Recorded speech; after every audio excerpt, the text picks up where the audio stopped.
สบายดีน้องๆหมู่เพื่อนที่ฮักแพงและท่านผู้ชมที่เคารพและนับถือทุกท่านยินดีต้อนรับเข้าสู่รายการไว้สดใสซึ่งรายการของพวกเราในอาทิตย์นี้แม่จะพาท่านผู้ชมไปรับชมบรรยากาศพิธีปิดศกเฮียน 2025-2026 ของโรงเรียนสายฝน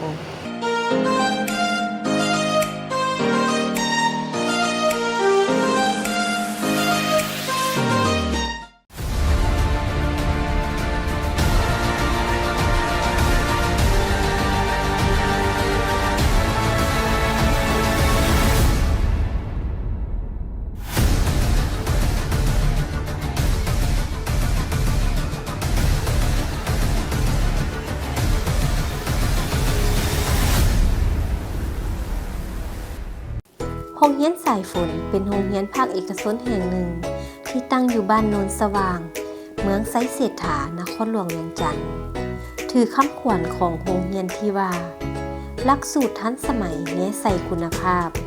พร้อมมารยาทและวินัยฝึกน้ำใจรับผิดชอบนอบน้อมสัจธรรมโรงเรียนสายฝนแม้นได้รับการยั่งยืนจากแผนกศึกษาธิการและกีฬานครหลวงเวียงจันทน์เป็นโรงเรียนเขียวสะอาดสิ่งแวดล้อมดีเป็นโรงเรียนปลอดสิ่งเสพติดและเป็นโรงเรียนตัวแบบคุณภาพของนครหลวงเวียงจันทน์ก็คือของเมืองไซเศรษฐาและในมื้อนี้เองทางโรงเรียนสายฝนก็ได้จัดพิธีสรุปปีเรียน 2025-2026 ขึ้นอยู่ที่หอวัฒนธรรมแห่งชาติให้เกียรติเข้าร่วมโดยท่านนางลิปะเอียเลบัวเปาหัวหน้าแผนกศึกษาธิการและกีฬานครหลวงเวียงจันทน์ท่านวงศ์สวรรค์ดอนผู้หลวงคณะประจำพรรครองประธานคณะกรรมการปกครองเมืองไซเศรษฐามีห้องการศึกษาและกีฬาเมืองไซเศรษฐาครูอาจารย์ของโรงเรียนสายฝนตลอดถึงพ่อแม่ผู้ปกครองและน้องๆนักเรียนเข้าร่วมอย่างคับค้าหนาแน่นเพื่อเป็นการสรุปผลการเรียนการสอนศกเฮียน 2025-2026 โดยท่านอาจารย์บุญทวีจันทองทิพย์ผู้อำนวยการโรงเรียนสายฝนได้ขึ้นผ่านบทรายงานและตีราคาคืนผลการดำเนินงานตลอดระยะ1 ปีเรียนที่ผ่านมามีนักเรียนที่สอบเสร็จจบสั้นอนุบาล 3 หรือป.เกียมและป. 5 ม. 4 ม. 7 แต่ละหุ่นนักเรียนแม่นสามารถสอบเสร็จได้คะแนนวิชาการดีเด่นและสอบเสร็จได้สมบูรณ์ 100% ได้ตามเป้าหมายที่วางไว้ในการพัฒนาแผนยุทธศาสตร์เอาใจใส่ดำเนินให้ได้ตามหลักการสอนของโรงเรียนเน้นก่อสร้างแนวคิดดุมันนำพานักเรียนทดลองหลากหลายประสบการณ์ทั้งในและนอกหลักสูตรอย่างเป็นปกติจึงเฮ็ดให้โรงเรียนสายฝนมีผลสำเร็จในหลายด้านในด้านวิชาการแก้ไขนักเรียนอ่อนเสริมสร้างนักเรียนเก่งทางโรงเรียนได้จัดตั้งบำรุงผลักดันกระตุกซุกยู่ส่งเสริมนักเรียนดีนักเรียนเก่งอย่างต่อเนื่องพร้อมกับการเอาใจใส่ปรับปรุงแก้ไขนักเรียนที่มีผลการเรียนอ่อนปรับปรุงนักเรียนที่มีการเรียนรู้ช้าพร้อมทางบำรุงคุณสมบัติศีลธรรมปฏิบัติให้นักเรียนอย่างเป็นปกติด้านการสร้างนักเรียนเก่งไปสอบเสร็จในศกเรียน 2025-2026 แม่นได้นำพานักเรียนชั้นประถมมัธยมไปสอบเสร็จในขันเมืองและขันนครหลวงสำหรับชั้นอนุบาล 3 มีทั้งหมด 87 น้องเป็นหญิง 35 น้องสามารถสร้างผลงานได้รับการย่องยอประเภทหนึ่งจำนวน 8 น้องเป็นหญิง 5 น้องและประเภท 2 มี 10 น้องหญิง 4 น้องชั้นประถมมีนักเรียนเก่งดีเด่นประเภทหนึ่งจำนวน 40 น้องหญิง 32 น้องประเภท 2 มี 63 น้องหญิง 44 น้องชั้นมัธยมมีนักเรียนเก่งดีเด่นประเภทหนึ่งจำนวน 33 น้องเป็นหญิง 25 น้องประเภท 2 จำนวน 57 น้องเป็นหญิง 39 น้องพิเศษในการสอบสิ่งจบสั้นประถมศึกษาในปีนี้มีนักเรียน 71 น้องเป็นหญิง 39 น้อง สามารถสอบเสียงได้คะแนน39คะแนนในจำนวนคะแนนเต็ม40คะแนนได้อันดับที่1ของเมืองไส้เศรษฐา9น้องเป็นหญิงทั้งหมดและได้คะแนน38คะแนนในจำนวนคะแนนเต็ม40คะแนน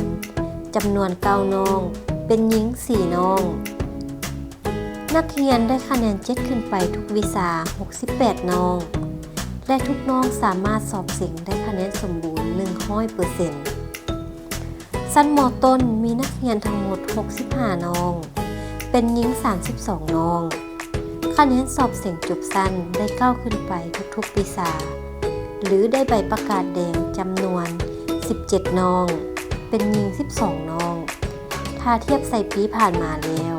แม่นเพิ่มขึ้น12น้องได้คะแนนเฉลี่ย7ขึ้นไปทุกๆวิชาได้ทั้งหมด65น้องหรือได้คะแนนวิชาการเท่า 100% นอกจากผลการเรียนแล้วทางโรงเรียนสายฝนยังได้ส่งนักเรียนเข้าร่วมการแข่งขันศิลปะวรรณคดีและสามารถญาติได้รางวัลที่1ขันเมืองประเภทห้องเพลงและประเภทบทฟ้อนพิธีสรุปปีเรียนบ่ได้เป็นเพียงแต่การปิดภาคเรียนเท่านั้นแต่มันแม่นเวทีแห่งความภาคภูมิใจที่เติมพลังให้ทั้งครูและนักเรียนพร้อมที่จะก้าวเดินต่อไปในศกเรียนใหม่และน้องๆนักเรียนเก่งของโรงเรียนสายฝนก็ได้กล่าวความรู้สึกผ่านการให้สัมภาษณ์กับทางรายการไลฟ์สดใสของพวกเขา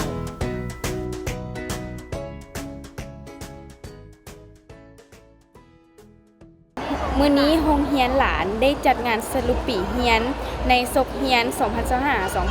2025-2026 หลานรู้สึกเป็นเกียรติและดีใจหลายซึ่งหลานเองได้รับใบประกาศจบชั้นป .5 เกี่ยมขึ้นม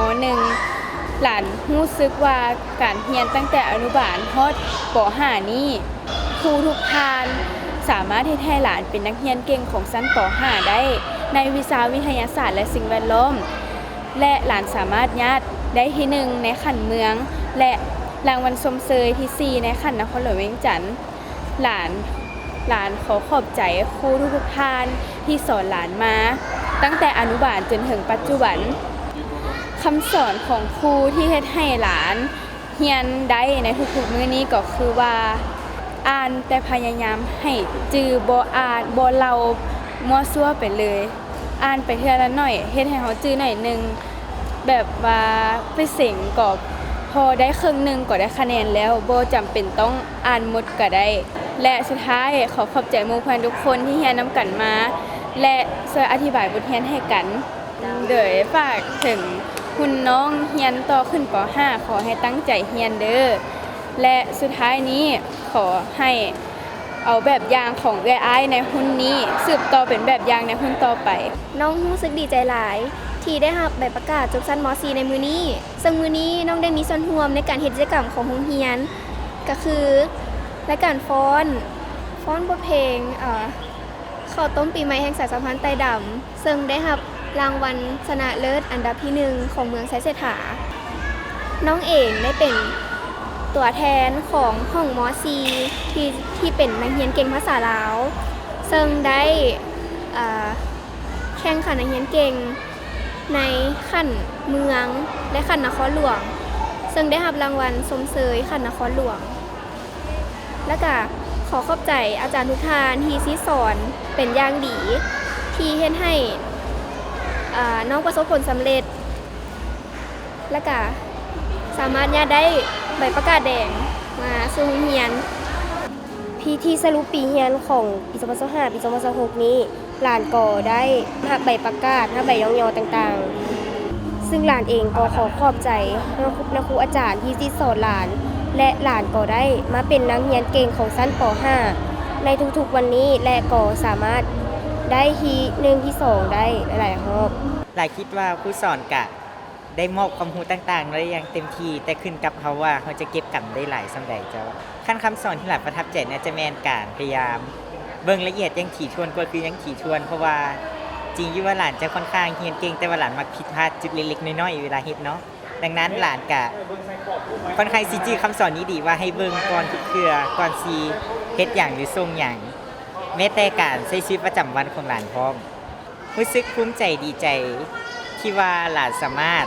เฮ็ดได้ด้วยตนเองเนาะและก็ภูมิใจที่มันเป็นความใฝ่ฝันของหลานมาตลอด4 ปีว่าอยากได้แบบกาดแดงซึ่งในมื้อนี้หลานก็เฮ็ดได้แล้วฉะนั้นหลานดีใจและอยากให้ครอบครัวภูมิใจและครอบดีใจแฮงภูมิใจที่ตัวเองสามารถมาฮอดจุดนี้ได้ด้วยความที่ว่าหลานน่าจะได้พวกสายคิดไรคำนวณเนาะว่าสั้นๆคือก็สะดวกง่ายในการค้นคว้าไว้กว่าหมู่ก็คือหลานก็สิไปเน้นพวกสายบทเราสายอย่างเช่นสังคมศึกษาหรือว่าภาษาวรรณคดีเนาะแล้วก็อยากขอบใจทุกๆคนเลยเนาะที่เข้ามาในชีวิตหลานเลยเฮ็ดให้หลานประสบความสำเร็จในวันนี้ได้ก็หวังว่ามื้อนี้หลานประสบผลสำเร็จแนวใดหลานก็อยากให้เขาประสบผลสำเร็จดังหลานคือกันอันอยากฝากถึงรุ่นน้องว่าคันมีความฝันว่าอยากเป็นนักเรียนเก่งหรือว่าอยากเป็นสิ่งแข่งขันแนะนำให้เริ่มเรียนตั้งแต่ตอนนี้เลยเพราะว่าในหลายๆครั้งบทเรียนมักจะมาเริ่มมาจากเที่ยวเรียนอยู่ตอนน้อยนี่แหละแล้วเอามาเสิ่งตอนใหญ่ดังนั้นเฮากะอาจจะยากที่เฮาสิมาเรียนตอนมาม.4 บาทเดียวเพราะว่ามันก็มีพื้นฐานมาจากชั้นที่ผ่านมาพร้อม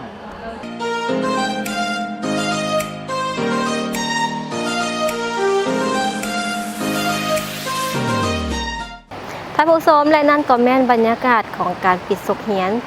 2025-2026 ของโรงเรียนสายฝนและการให้สัมภาษณ์เกี่ยวกับความรู้สึกของบรรดาน้องๆนักเรียนเก่งของโรงเรียนสายฝนนั่นเองและนอกจากนี้แล้วก็ยังมีบรรดาครูอาจารย์ประจำโรงเรียนสายฝนก็ได้กล่าวถึงเกี่ยวกับวิชาที่ตัวเองได้ซิดสอนและก็ความรู้สึกที่เห็นบรรดาน้องๆนักเรียนได้รับใบประกาศในครั้งนี้อีกด้วย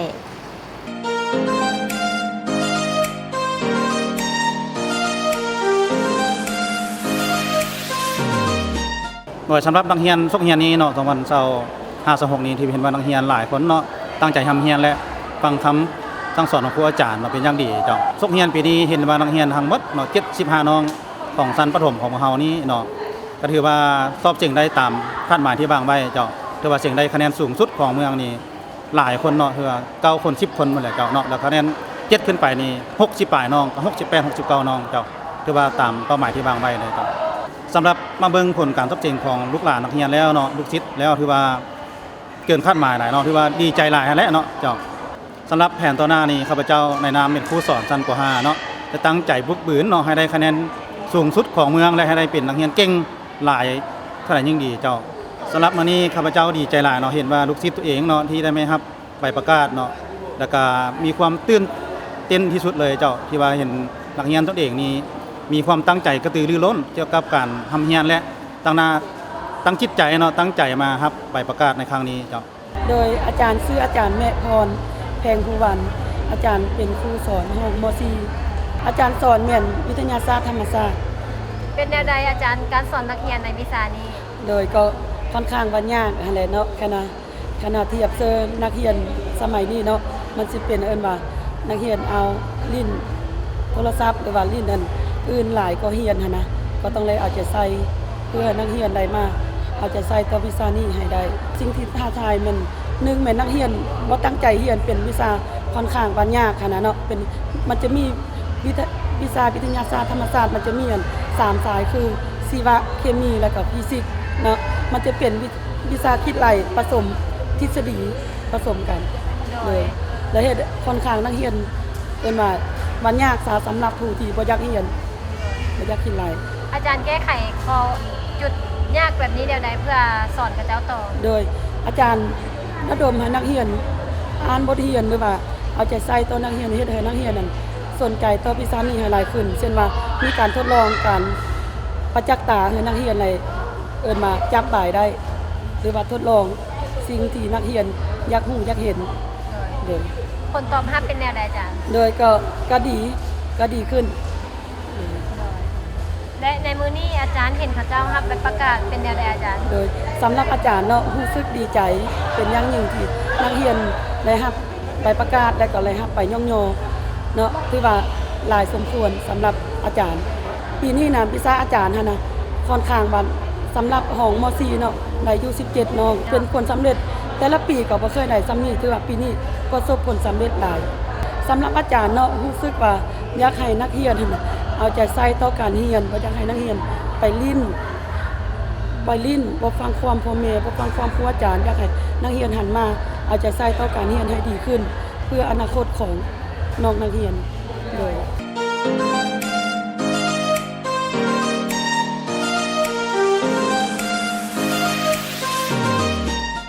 ท่านผู้ชมคือดังที่พวกเขาฮู้กันแล้วว่าเรียนแล้วเรียนอีกเรียนเรื่อยๆไป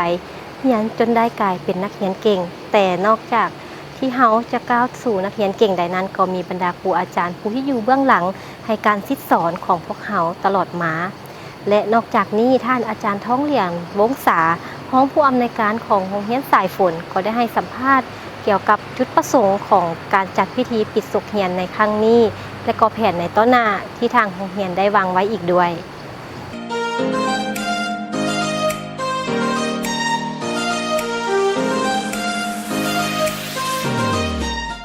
โดยในจุดประสงค์ที่พวกเราสรุปปีเรียนในมื้อนี้เนาะก็จะเป็นทั้งเพื่อเป็นการแสดงผลงานของน้องๆนักเรียนและก็ผลงานของโรงเรียนพวกเขาทั้งเป็นการย่องยอซุ้มเซยทั้งนักเรียนและก็ครูที่ว่าได้ร่วมกันพัฒนาหรือว่าร่วมกันสร้างความสามัคคีสร้างชื่อเสียงหรือว่าผลงานด้านต่างๆให้โรงเรียนของพวกเขาโดย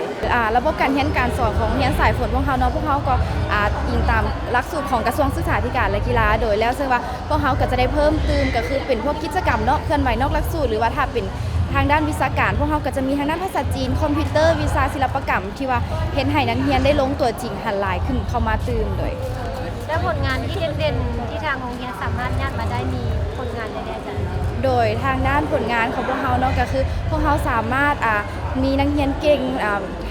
ทั้งม.4 ม.7 เนาะในระดับขันเมืองแล้วก็ได้รางวัลชมเชยในขันนครหลวงแล้วก็ทางด้านศิลปะกีฬาอย่างต่างๆก็เช่นเดียวกันเนาะคือทางด้านศิลปะพวกเขาก็สามารถเป็นตัวแทนของเมืองไซเศรษฐาเข้าร่วมแข่งขันในขันนครหลวงก็สามารถย่านมาได้รางวัลรองชนะเลิศในขันนครหลวงเจ้าโดยสำหรับนโยบายตัวนี้เนาะจะมีอยู่เพราะว่าคือตอนปีนี้เนาะกับพิเศษขึ้นโรงเรียนของพวกเขาปีม.4 ปีนี้ก็จะมีนักเรียนที่ได้ใบประกาศแดงจำนวนหลายก็คือในนโยบายของพวกเขาถ้าหากว่าเป็นนักเรียนเก่งจะได้เรียนฟรีเนาะถ้าหากว่าตัวอย่างได้ใบประกาศแดงของม.4 เนาะก็จะได้ส่วนลดในการเรียนสั้นม.ปลายหันตลอดม.ปลายเลยทั้งม.5 ม.6 และก็ม.7 เลยเจ้าและแผนพัฒนาของทางโดยสำหรับแผนพัฒนาของโรงเรียนเป้าหมายของพวกเขาก็คือต่อไปพวกเขาก็มีแผนที่จะปรับปรุงขึ้นในบางเรื่องที่ว่าตัวอย่างนักเรียนที่มีผลการเรียนอ่อนแต่ว่าพัฒนาเพื่อให้เขาเจ้าได้เพิ่มทวีข้อคงข้างต่างๆหรือว่าการเรียนที่ว่ายังบ่ทันได้สมบูรณ์เนาะก็ยังมีส่วนหนึ่งที่ว่ายังตัวนั้นหันและก็ยังเพิ่มทวีคอร์ดประชาสัมพันธ์ต่างๆเพื่อกระจายเกี่ยวกับการโฆษณาถึงโรงเรียนของพวกเขาหันโดยและก็จะยังสืบต่อรักษามาตรฐานและก็คุณภาพของโรงเรียนที่พวกเขาสามารถเฮ็ดได้ในสุดเรียนนี้เจ้าก็รู้สึกว่าก็เป็นมื้อที่ทางนักเรียนและก็ครูอาจารย์เนาะที่ว่ารอคอยเพราะว่ามันก็คือการที่แบบว่าพวกเขาได้เริ่มต้นน้ำกันมาจนมาถึงปัจจุบันโดยเฉพาะก็คือนักเรียนที่เป็นปีจบสั้นที่พวกเพิ่นจะได้มารับใบประกาศในมื้อนี้ก็เห็นก็ทั้งภูมิใจและก็ดีใจที่ว่าสิสามารถส่งน้องๆหันไปสู่ความสำเร็จได้อีกก้าวหนึ่งเลย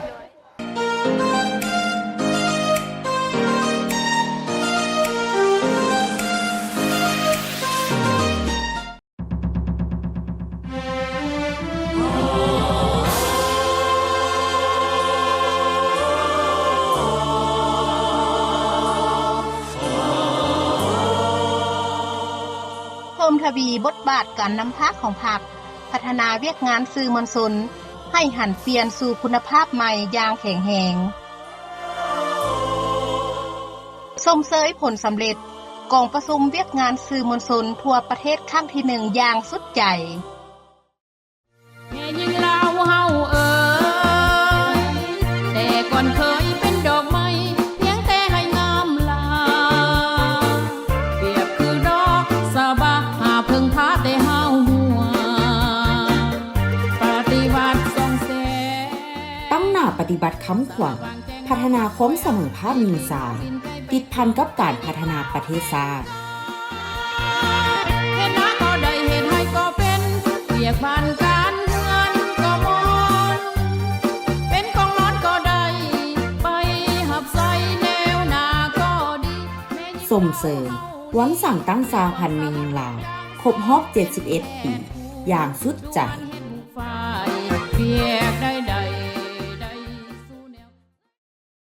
ท่านผู้ชมกลับเข้าสู่รายการในระยะนี้คอมเมนต์ระยะของ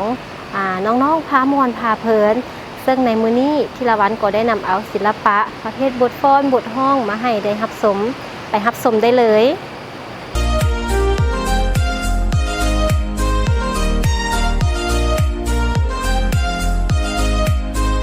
อุดมป่าอย่างแห่งเมืองลำแลทุกลูกขอคุณงามความดีจงปกปักรักษาชาวบ้านนากระตึกให้มีอยู่มีกินรักษาศีลธรรมอันดีงามไว้ตลอดไปด้วยเถิด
ผู้ชมและทั้งหมดนั้นก็แม่นการนำเสนอของทางรายการไว้สดใสของพวกเขาเกี่ยวกับพิธีปิดศกเฮียน